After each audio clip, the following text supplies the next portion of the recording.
पहला फैसला किसानों के लिए खरीफ की एमएसपी का निर्णय लिया गया, जिससे कि किसानों के पास 2,60,000 करोड़ रुपए किसानों के पास जाएंगे। दूसरा, आज सब जानते हैं कि किस तरह की आज की हमारी जियोपॉलिटिकल सिचुएशन है। ऐसी परिस्थितियों में आत्मनिर्भर बनने के लिए क्या क्या फैसले लेने चाहिए, सारे हमें लेने हैं।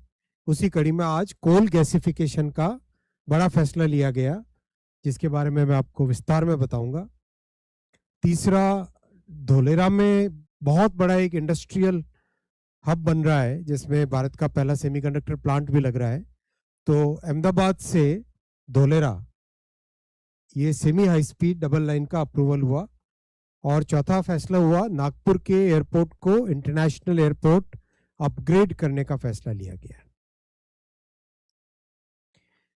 किसानों के लिए आज एक बहुत बड़ा फैसला लिया गया। आप सब जानते हैं कि माननीय प्रधानमंत्री जी ने जब से 2014 में जिम्मेदारी ली है देश की, तब से एक के बाद एक किसानों के हित में बड़े फैसले लिए गए हैं।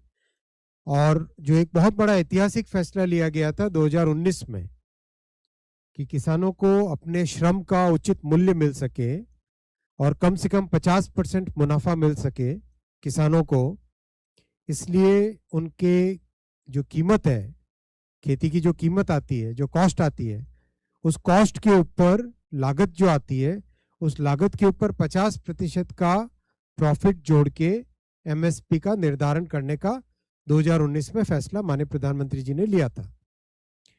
उस फैसले के अनुसार लगातार खरीफ हो रबी हो, सारे फैसले उसी हिसाब से लिए जा रहे हैं।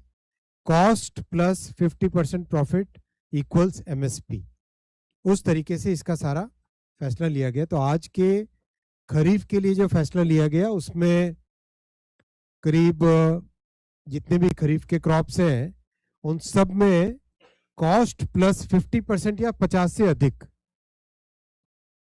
टोटल 2,60,000 करोड़ रुपए किसानों को पे आउट जाएगा इस पूरे फैसले से। और इस साल का एनुअल खरीफ प्रोक्योरमेंट होगा 824 lakh million metric ton, 824 lakh metric ton LMT. अगर हम कंपेयर करें 2004-14 के कंपैरिजन से और 14 से 26 का, तो जो किसानों को खरीफ में मिला है, मैं सिर्फ खरीफ का कंपैरिजन कर रहा हूँ, खरीफ रबी कंबाइंड नहीं, केवल खरीफ का कंपैरिजन है। 2004 से 14 के दशक में 4,75,000 करोड़ रुपए किसानों को मिले थे।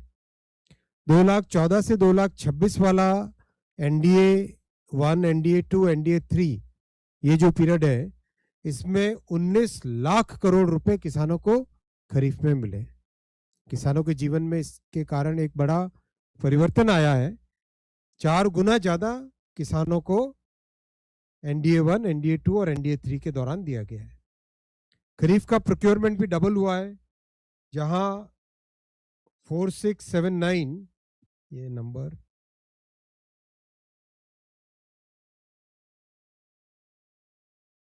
ये टोटल है, पूरे पीरियड का टोटल है, एक साल का नहीं है, पूरे पीरियड का टोटल है, जहां करीब 4,600 लाख मिलियन टन होता था, उसकी जगह 8,700 लाख मिलियन टन है।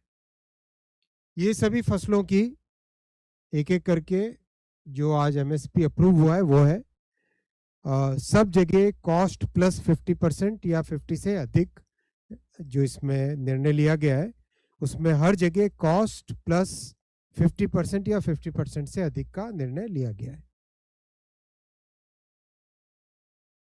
एक एक करके मैं सारे पढ़ लूँ या?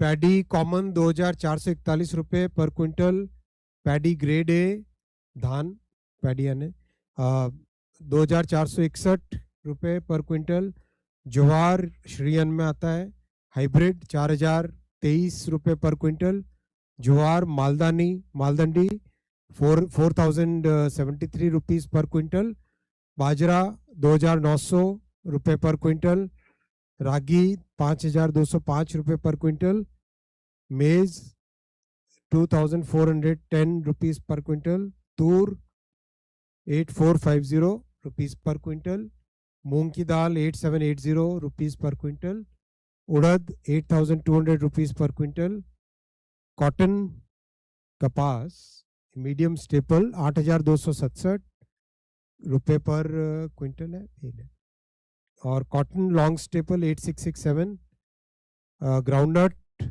मूंगफली 7517 rupees per quintal, sunflower seed 8343 8343, soybean yellow 5708, और सीसमम तिल 10,346 rupees per quintal, niger seed का इंडिका